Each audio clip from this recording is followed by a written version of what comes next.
और बात करेंगे प्रदेश के अंतरिम बजट की। वित्त मंत्री दया कुमारी ने विधानसभा में अंतरिम बजट पेश किया। उन्होंने बजट में युवाओं के लिए 70,000 नई भर्तियों की घोषणा की, तो वहीं बुजुर्ग और महिलाओं की पेंशन में 150 रुपए का इजाफा किया गया है।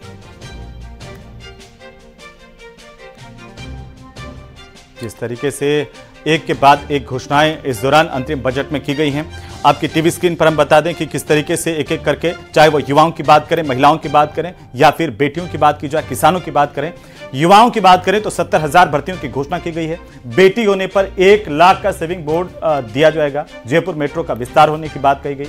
गोपाल क्रेडिट कार्ड उपलब्ध करवाए जाएंगे और कर्मचारियों के रिटायरमेंट के लिए भी पेंशन से जुड़ी मंजूरियां हाथों हाथ दी जाएंगी।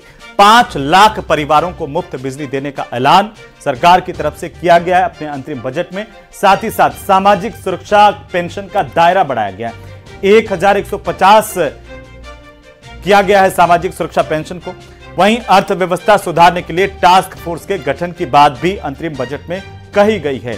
इसके अलावा जो मेट्रो के विस्तार का ऐलान किया गया है, सामाजिक सुरक्षा के साथ साथ किसानों पर भी फोकस किया गया है, युवाओं पर भी फोकस किया गया है। आरपीएससी का जो कैलेंडर है रोजगार को लेकर के, परीक्षाओं को लेकर के, वो यूपीएससी की तर्ज पर पहले ही जारी हो जाए, इस बात को लेकर के भी ऐलान किया गया है। और साथ ही साथ युवाओं को ट्रेनिंग जैसे बड़े ऐलान भी किए गए हैं। तो वहीं प्रदेश में कमल खिलाने में, नई सरकार बनाने में युवाओं की खास भूमिका रही है और इसीलिए पेपर लीक के जख्म सहला रहे बेरोजगारों का और बेरोजगारी का दंश झेल रहे नौजवानों को सौगात देने में भजनलाल सरकार ने कोई कोर कसर बाकी नहीं छोड़ी। ये खास रिपोर्ट देखिए।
सुरक्षा व तनाव से ग्रस्त रहता है।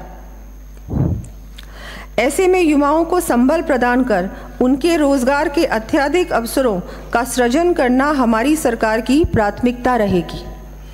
इस क्रम में युवाओं के रोजगार हेतु आगामी वर्ष सरकार के अधीन लगभग 70,000 पदों पर भर्तियां किया जाने की मैं घोषणा करती हूँ। 70,000 पदों पर भर्तियां किए जाने की मैं घोषणा करती हूँ।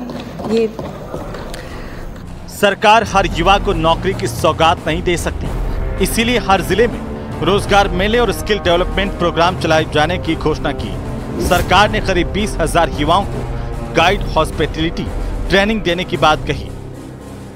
हमारे प्रदेश के कर्णधार हैं, उनके भविष्य को सुरक्षित रखने की दृष्टि से उन्हें एम्प्लॉयबल बनाना हमारी प्राथमिकता है। इसके लिए प्रत्येक संभाग में रोजगार मेलों तथा उच्च शिक्षण संस्थानों में कैंपस प्लेसमेंट के आयोजन के साथ साथ स्किल डेवलपमेंट ट्रेनिंग प्रोग्राम्स चलाए।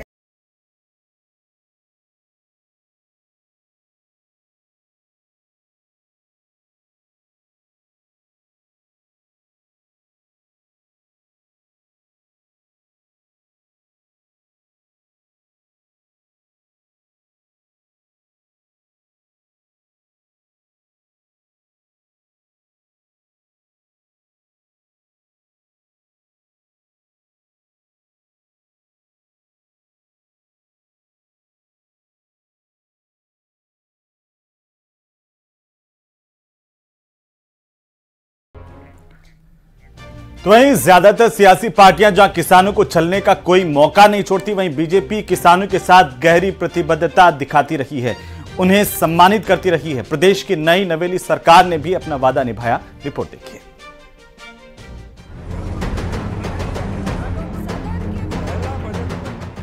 वित्त मंत्री दिया कुमारी ने किए कई बड़े ऐलान। प्रदेश के अन्नदाताओं का रखा खास ध्यान। किसानों की मेहनत को सम्मान। अन्नदाताओं के चेहरे पर मुस्कान। प्रदेश की वित्त मंत्री और डिप्टी सीएम दिया कुमारी ने प्रदेश का बजट पेश कर दिया है। इससे उन्होंने किसानों के लिए कई बड़े ऐलान किए। वित्त मंत्री ने कृषि क्षेत्र के लिए 2000 करोड़ से ज्यादा राजस्थान एग्रीकल्चर कोष बनाने की बात कही है। कृषि के क्षेत्र में प्रदेश को और ऊंचाइयों पर ले जाते हुए हम अपने किसान साथियों को भी अत्यधिक संबल देने की दृष्टि से राजस्थान एग्रीकल्चर इंफ्रा मिशन को शुरू कर प्रारंभ में 2000 करोड़ रुपए का प्रावधान किए जाने की घोषणा करती हूँ। पीएम किसान सम्मान निधि योजना के तहत अब तक किसानों को 3 किस्तों में सालाना 6000 रुपए का भुगतान किया जाता था, लेकिन अब किसानों को 6000 की जगह सालाना 8000 रुपए मिलेंगे। इसके लिए सरकार ने 1400 करोड़ का वार्षिक बजट भी पास किया है। किसानों के प्रति हमारी सरकार की संवेदनशीलता इस बात से भी प्रकट होती है कि 30 जनवरी 2024 को माननीय मुख्यमंत्री जी ने सदन में पीएम किसान सम्मान निधि योजना के अंतर्गत किसानों के लिए देय वित्तीय सहायता को प्रति परिवार 6000 से बढ़ाकर 8000 रुपए वार्षिक करने की घोषणा की है। भजनलाल सरकार ने गौवंश संरक्षण के साथ साथ ऐसे परिवारों को सहायता देने के लिए भी अपनी प्रतिबद्धता दिखाई है। ग्रामीण अंचल में निवास करने वाले परिवार कृषि के साथ साथ डेयरी उत्पादन पर भी अत्यधिक निर्भर हैं। इसीलिए डेयरी से संबंधित गतिविधियों और गौवंश शेड के निर्माण और दूसरे उपकरण के लिए 1 लाख रुपए तक का ब्याज मुक्त शॉर्ट टर्म लोन उपलब्ध कराने के लिए किसान क्रेडिट कार्ड की तर्ज पर गोपाल क्रेडिट कार्ड योजना प्रारंभ करने का ऐलान किया गया। इस योजना के तहत पहले फेज में 5 लाख गोपालक परिवारों को कर्ज दिया जाएगा। गौवंश हेतु शेड, खेली का निर्माण तथा दुग्ध चारा बाटा संबंधी उपकरण खरीदने हेतु 1 लाख रुपए तक ब्याज मुक्त शॉर्ट टर्म ऋण उपलब्ध कराने के लिए किसान क्रेडिट कार्ड की तर्ज पर गोपाल क्रेडिट कार्ड योजना प्रारंभ करने की घोषणा करती हूँ। सरकार ने लेखानुदान की घोषणाओं की बदौलत लोकसभा चुनाव में पूरी की पूरी 25 सीटें जीतने का पूरा प्लान बनाया है। लोक लुभावन घोषणाओं का अंबार दिखा, पर इनमें से जुलाई तक कौन सी योजनाएं धरातल पर उतरेंगी, इस पर सबकी निगाह टिकी होगी। Bureau report, news 18 Rajasthan. तो वहीं आधी आबादी की उन्नति के बगैर पूरे समाज के उत्थान की कल्पना बेमानी है और इसीलिए भजनलाल सरकार ने आधी आबादी पर जमकर सौगातों की बारिश की है। कैसे की, रिपोर्ट में देखिए। आधी आबादी को सौगात, मुश्किलों से मिल रही निजात, गैस सिलेंडर मिल रहा सस्ता, खुल रहा है बचत का रास्ता, चेहरे पर सजी मुस्कान, अब जीवन हो रहा आसान।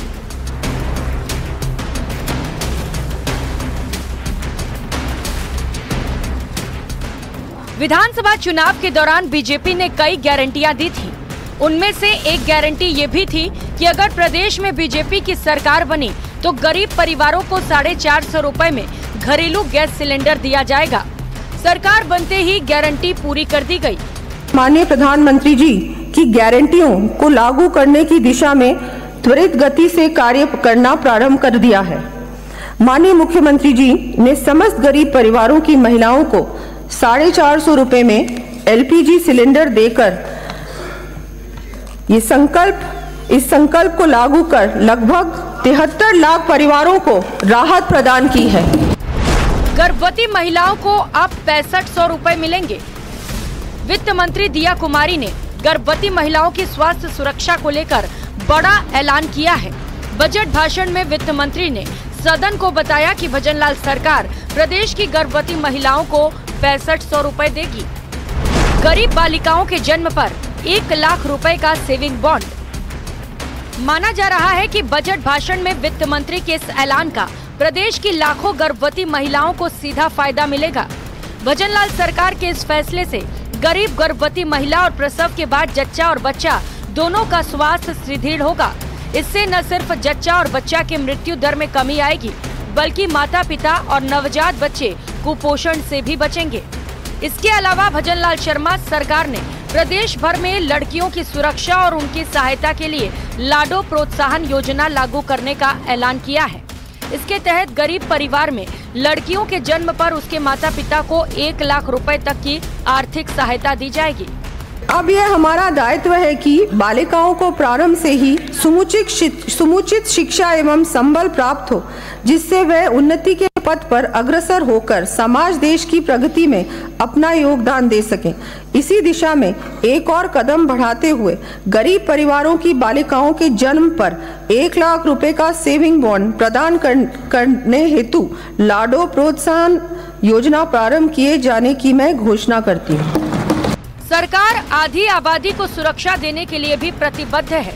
इसीलिए दिया कुमारी ने महिला हेल्प डेस्क और नारी निकेतन में सीसीटीवी लगाने की घोषणा की है। महिला सुरक्षा हमारे लिए प्राथमिकता है। प्रत्येक जिले में एंटी रोमियो स्क्वाड के गठन के साथ ही शेष रहे 174 पुलिस थानों में वुमेन हेल्प डेस्क स्थापित की जाएंगी। बालिका महिलाओं से छेड़छाड़ व अपराध की प्रभावी रोकथाम के लिए प्रत्येक जिले में प्राथमिकता के आधार पर सार्वजनिक स्थलों, बालिका छात्रावासों एवं नारी निकेतों में सीसीटीवी कैमरे स्थापित करने के उद्देश्य से लाडली सुरक्षा योजना शुरू किए जाने की मैं घोषणा करती हूँ। लखपति दीदी योजना के तहत आय को बढ़ाया जाएगा। लखपति दीदी योजना के तहत 5 लाख परिवारों की महिलाओं की आय को 1 लाख रुपए से ज्यादा बढ़ाया जाएगा। इसके अलावा हर ब्लॉक स्तर पर एक आंगनबाड़ी को आदर्श बनाया जाएगा। इस पर 20 करोड़ रुपए खर्च होंगे। आंगनबाड़ी कार्यकर्ता और आशा सहायिका के मानदेय में 10% बढ़ोतरी का भी ऐलान किया गया है। Bureau report, news 18, Rajasthan. तो वहीं प्रदेश के इस अंतरिम बजट के बाद पक्ष और विपक्ष ने क्या कुछ कहा है, वो भी आप सुनिए। बिल्कुल, मैं हमारे माननीय प्रधानमंत्री जी का धन्यवाद देती हूँ, हमारे माननीय मुख्यमंत्री जी का भी धन्यवाद देती हूँ कि उन्होंने मुझे ये अवसर दिया और मुझे वित्त मंत्री के रूप में आज बजट पढ़ने का भी अवसर मिला। और हर व्यक्ति के लिए योजनाओं के माध्यम से जैसे हमारे माननीय प्रधानमंत्री जी काम करते आए हैं, वैसे ही आज प्रदेश में एक जनता की सरकार बनी है जो कि गरीब के लिए, युवाओं के लिए, अन्नदाता के लिए और नारी के लिए, हर व्यक्ति के लिए कुछ ना कुछ इस बजट में है। और एक प्रॉपर प्लानिंग के साथ और जो एक प्रबंधन के साथ, आर्थिक प्रबंधन के साथ हम लोगों ने इस बजट को तैयार किया है। और ये तो शुरुआत ही है, ये तो लेखानुदान है। और अब आप देखिएगा जब मॉडिफाइड बजट आएगा तब 70,000 नौकरी का आपने प्रावधान किया बजट में। जी बिल्कुल, ये शुरुआत है, इसके बाद और नौकरियां मिलेगी, लेकिन अभी फर्स्ट फेज में 70,000 पदों को हम लोग। वित्त मंत्री जी ने जो आज अंतरिम बजट रखा और जो लेखानुदान मांगे पारित कराई हैं, उसमें इस बजट में कुछ भी नया नहीं है। जो केंद्र की सरकार ने जो बजट दिया है उसमें से कॉपी पेस्ट की गई है और कोई विजन इन्होंने नहीं दिखाया। फिर वही पुराना राग अल्पाते हुए जो महामहिम राज्यपाल से कहलवाया था, पुरानी हमारी गत सरकार की जो जिस तरीके से बुराइयां करने का काम किया है, इसके अलावा कोई विजन नहीं है। वित्त मंत्री जी ने जो बजट पेश किया है वो राजस्थान की जनता के साथ धोखा है, छलावा है, न लेखानुदान है न बजट है।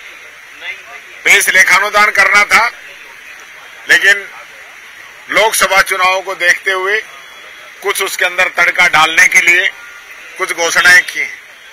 मैं कहना चाहूंगा और पूछना चाहूंगा, ये लोग कह रहे थे राज में आते ही डीजल पेट्रोल के ऊपर जो सेस है उसको हम हटाएंगे, लेकिन इन लोगों ने नहीं हटाया, जिसके लिए उम्मीद कर रहे थे।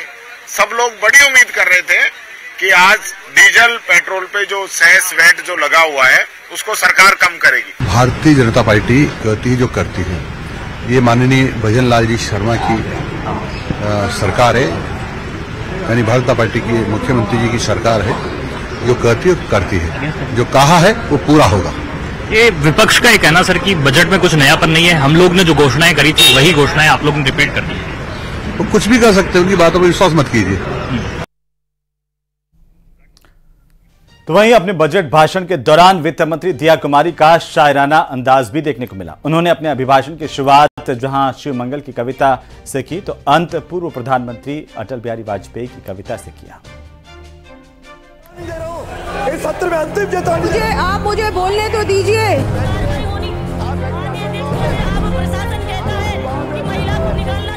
लेखानुदान के बीच वित्त मंत्री का अलग अंदाज देखने को मिला।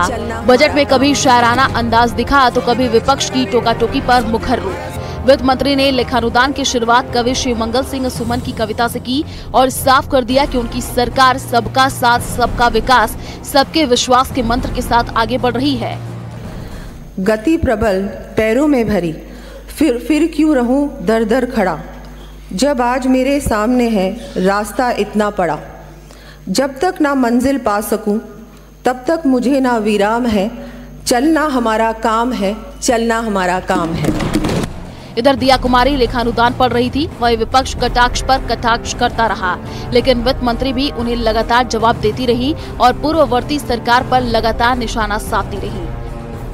पिछली सरकार के संपूर्ण कार्यकाल के दौरान कुप्रबंधन एवं भ्रष्टाचार के चलते राज्य में लगातार बिजली संकट की स्थिति बनी रही। ये आपने छोड़ा है हमारे लिए, हम इसको ठीक करेंगे। फिर भारी भ्रष्टाचार हुआ एवं गुणवत्ता संबंधी भी बहुत अधिक शिकायतें प्राप्त हुई, बल्कि परियोजना के इम्प्लीमेंटेशन की गति भी अत्यधिक धीमी थी। इस कारण हमारे प्रदेश का JJM कवरेज में संपूर्ण देश में 33वां स्थान था। वित्त मंत्री के अभिभाषण पर नेता प्रतिपक्ष ने नाराजगी जताई तो वित्त मंत्री उन्हें भी जवाब देने से नहीं चुकी। बजट वही पढ़ना पड़ेगा जो इसके अंदर लिखा हुआ है। आप पढ़ने देंगे तभी तो पढ़ूंगी।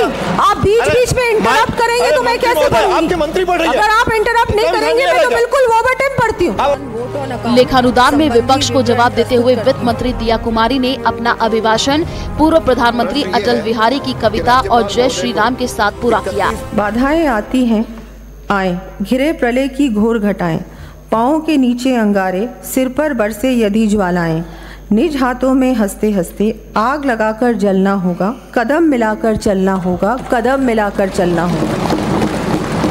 कदम मिलाकर के चलना होगा के साथ वित्त मंत्री ने भले ही लेखानुदान पेश कर दिया, लेकिन देखना होगा कि विपक्ष सरकार के साथ कितना कदम मिलाकर के चलता है। Bureau report, news 18।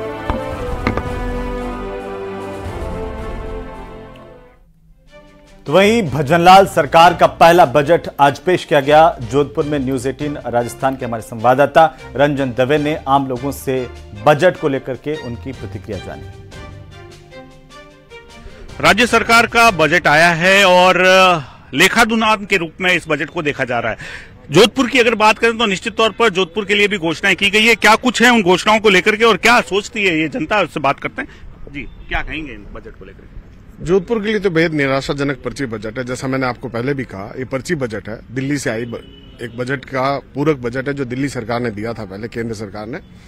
अब उसमें आप ये देखिए कि 1 करोड़ सोलर प्लांट घरों में लगाने की योजना केंद्र सरकार की थी, उसमें से 5 लाख यहाँ आ गई।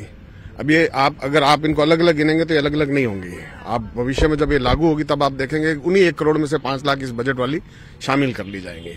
तो इस लिहाज से इस पर्ची बजट के औचित्य तभी है जब ये पर्ची सरकार अपने पहले 100 दिन की कार्य योजना की बात कर रही थी, अभी तक तो कार्य योजना नहीं बनी है, कितने दिन हो गए हैं। तो आप कैसे उम्मीद कर सकते हैं कि ये पर्ची बजट भी लागू कर पाएगी? क्या ये बात सही है? कैसे उम्मीद कर रही है? क्या कुछ घोषणाएं रही? ये राजस्थान के अंदर जो भारतीय जनता पार्टी की सरकार बनने के बाद पहला बजट पारित हुआ है। ये बजट हर वर्ग के लिए बहुत अच्छा महत्वपूर्ण बजट हुआ है और जनता के हित के जारी योजनाएं जारी की है और जनता के हित में बजट जारी किया है। जैसे अगर महिलाओं की बात करें तो महिलाओं को शिक्षक भर्ती के थर्ड ग्रेड शिक्षक भर्ती के अंदर 50% की उनको अलग आरक्षण दिया है। 30% से बढ़ा के अन्य भर्तियों में 30 से 40% बढ़ाया है। तो और जोधपुर की बात करें, जोधपुर के अंदर इलेक्ट्रिक सिटी बसों का व्यवस्था भी दी है और एक विशेष समाज विष्णु समाज जो एक पर्यावरण बचाने के लिए शहीद हो गए थे 363 भाई बंधु, उनके लिए उनकी याद में एक म्यूजियम और संरक्षण म्यूजियम और उसके गार्डन का क्या कहेंगे? इस बजट शिक्षा के रूप में फेल है। हमारे यहाँ विद्यालय के अंदर भवन नहीं है, बिल्डिंग्स नहीं है, बच्चे बाहर बैठते हैं, नो एडमिशन का बोर्ड लगा हुआ है। स्वास्थ्य के लिए काम की नहीं, क्या बेसिक जो काम है शिक्षा और स्वास्थ्य और सड़क, उसके लिए काम नहीं है। ट्रांसपोर्ट जो बात कर रहे हैं अच्छी बात है बसें, लेकिन बसें के लिए सड़कें कहाँ है? एक मात्र सड़क है जोधपुर के अंदर, वहां बसों का ऑलरेडी ट्रैफिक जाम रहता है, कहां जाएगी बसें? तो सबसे बड़ी बेसिक है वो आज इस बजट में कुछ भी नहीं है। इससे बहुत बड़ी निराशा है। कर्मचारी नाराज है, युवा नाराज है और किसान नाराज है। युवाओं के लिए 70,000 नौकरी का प्रावधान किया। देखिए, जो 70,000 नौकरियों को प्रावधान किया है वो किस रूप में कैसे भर्ती प्रक्रिया करेंगे उसका कोई ये नहीं है। युवा रोजगार की मांग कर रहा था, युवा आम आदमी महंगाई से राहत की बात कर रहा था, किसान है वो नई नीति की बात कर रहा था। यहाँ MSP के अलावा 125 रुपए बोनस के रूप में कहने की बात कर रहे हैं, लेकिन MSP क्या होगी उसकी निर्धारण की बात ये नहीं कर रहे। कहीं ना कहीं इस बजट को घोलमेल करके और ये दिखावा कर रहे हैं। देखिए, कुल मिलाकर के मिलीजुली प्रक्रिया के तहत इस बजट को देखा जा रहा है और जोधपुर के लिए जो घोषणाएं हैं उस पर निश्चित तौर पर अमल हो, ऐसी सबकी कामना है। जोधपुर से कैमरा पर्सन समीर खान के साथ रंजन दवे, न्यूज 18 राजस्थान। तो चलिए अब नजर डालते हैं अगले 5 मिनट में सभी जिलों की खबरों पर है।